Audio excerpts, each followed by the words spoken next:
Saudi அரேபியாவில் உம்ரா யாத்திரை சென்றவர்களின் பேருந்து மீது எண்ணெய் டேங்கர் லாரி மோதி தீப்பிடித்து எரிந்ததில் தெலங்கானாவைச் சேர்ந்த 18 பேர் உட்பட 42 இந்தியர்கள் உடல் கருகி பலியாகினர். நாடு முழுவதும் இருந்து சவுதி அரேபியாவில் உள்ள மெக்கா மற்றும் மதீனா நகர்களுக்கு ஏராளமான இஸ்லாமியர்கள் உம்ரா எனும் புனித பயணம் சென்றிருக்கிறார்கள். அவர்களில் தெலங்கானா மாநிலம் ஹைதராபாத்தில் இருந்தும் சிறு சிறு குழுக்களாக புனித பயணம் சென்றிருந்தனர். அவர்கள் மெக்காவில் தொழுகையை முடித்துவிட்டு மதீனா நகருக்கு பேருந்தில் சென்று கொண்டிருந்தனர். 43 பேர் பயணித்த அந்த பேருந்து அதிகாலை 1:30 மணி அளவில் மதீனா அருகே உள்ள முஃப்ரிஹாத் பகுதி நெடுஞ்சாலையில் சென்று கொண்டிருந்த போது எதிரே வந்த எண்ணெய் டேங்கர் லாரி மீது பயங்கரமாக மோதியது. மோதிய வேகத்தில் எண்ணெய் டேங்கர் வெடித்ததால் உடனடியாக பேருந்தில் தீப்பற்றி கொழுந்துவிட்டு எரிந்தது.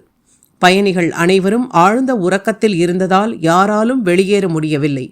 இந்த விபத்தில் பேருந்தில் பயணித்த 11 பெண்கள், 10 குழந்தைகள் உட்பட 42 பேர் உடல் கருகி உயிரிழந்தனர். அதிர்ஷ்டவசமாக ஒரு இளைஞர் மட்டும் உயிர் தப்பியிருக்கிறார். தகவல் அறிந்து விரைந்து வந்த தீயணைப்பு படை வீரர்கள் பல மணி நேரம் போராடி தீயை அணைத்தனர். இந்த விபத்தில் உயிரிழந்தவர்களில் 18 பேர் ஹைதராபாத்தைச் சேர்ந்த ஒரே குடும்பத்தைச் சேர்ந்தவர்கள் என்பது தெரிய வந்திருக்கிறது.